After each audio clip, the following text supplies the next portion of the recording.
exclusive. Hi guys, I'm Travis Day. I'm the associate producer here at Cloud Imperium Games in Santa Monica, and I'm going to give you guys a tour of our office. The office actually officially opened in May, so it was about May 15th is when all the final build out was done and people could start getting moved in. You can see old models from Wing Commander movie. This is the original models the props guys did for the VFX team to base all their animations off of, all the classic characters. The old was funny, we had a couple of the old Wing Commander vets working on the team, so there's some books in here that have pictures of them from like the early 1990s. Old film reels of the Wing Commander stuff. Here's one of our favorite places, is the booze shelf. Oh, and Galaga, of course. Yeah, so this is actually Chris's Galaga machine. It was great because when he first brought it in, everybody started playing it, and I'm talking they put up scores of like 50,000, 60,000 or whatever. And Chris comes back one night from dinner. He's got a little bit of a heat on, and he comes and he's like, oh, no, let me show you how this is done. And he sits down, puts up a score of like 250,000, and then walks away and he's like, oh, it was a terrible game. It's like, well, okay, I know who the pro at this game is. Recently moved in. Yeah, you know what? Is Larry. Chelsea.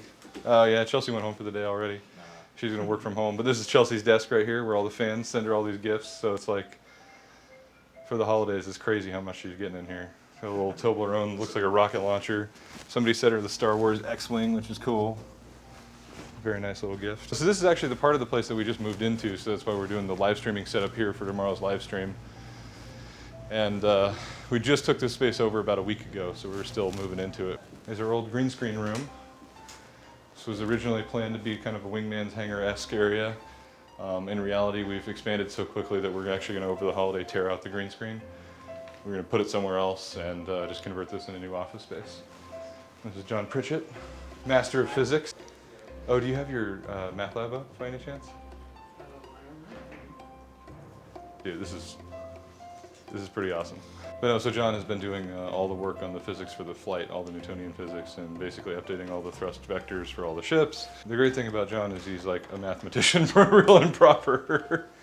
And I think my favorite story, if I could share it, would be when you spent like all day one weekend and you're sitting there grinding, like going back to your math problems, trying to figure out what did I do wrong?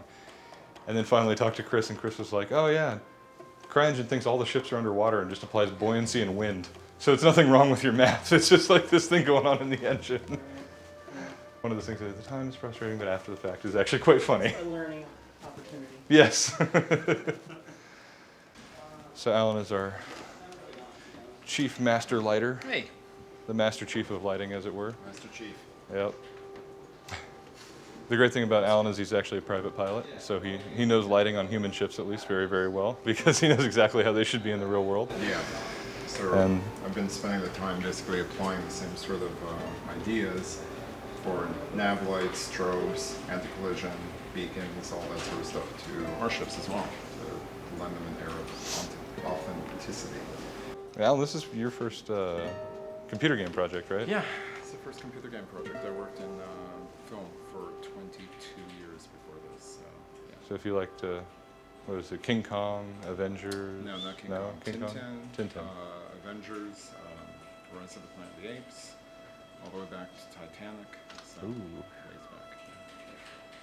I took an old girlfriend to Titanic once. And this is A.K.A, is one of our graphics engineers. He gets the, I call it the master and commander desk. Comes from Chris's office back at home. Here's Chad.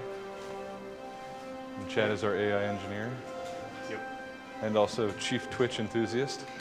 And here we've got Mr. Johnny Likens.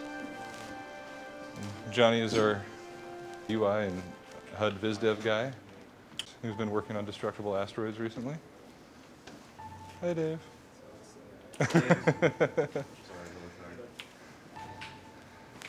And Paul, who's been working on putting together all the multiplayer for the dogfighting, as well as just about anything and everything gameplay engineering related. He's our lead engine programmer and lead gameplay programmer.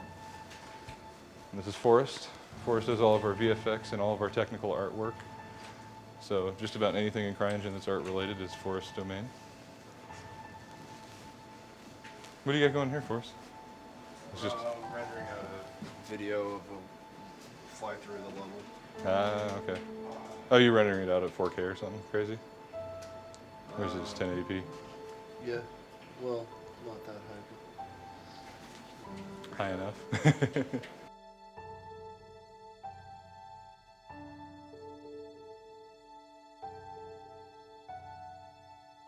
Here's Mark. Mark is another master programmer from such mods as the Black Mesa project. The Black Mesa. Actually, one of the best things about Mark as a programmer is just the fact that he comes from like the modding background, so he's used to working on a whole bunch of different aspects of the game. So he's kind of a one-stop shop. He just has a bad habit of falling asleep in his car.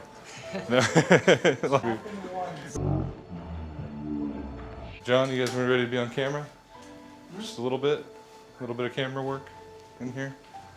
Yeah. Oh, you're being stalked right there. Oh, there it is. So this is Dave Haddock. This is our lead writer. Just about any piece of lore, all the serials, anything in the game. Even writing on the script for the single player right now. And he's a beautiful, beautiful man as well. Yeah, I'd probably cut that part. This is John Schimmel. And John Schimmel's been leading up all the story development on Squadron 42. And a couple more surprises for the new year as well. Big surprises. Big surprises, indeed.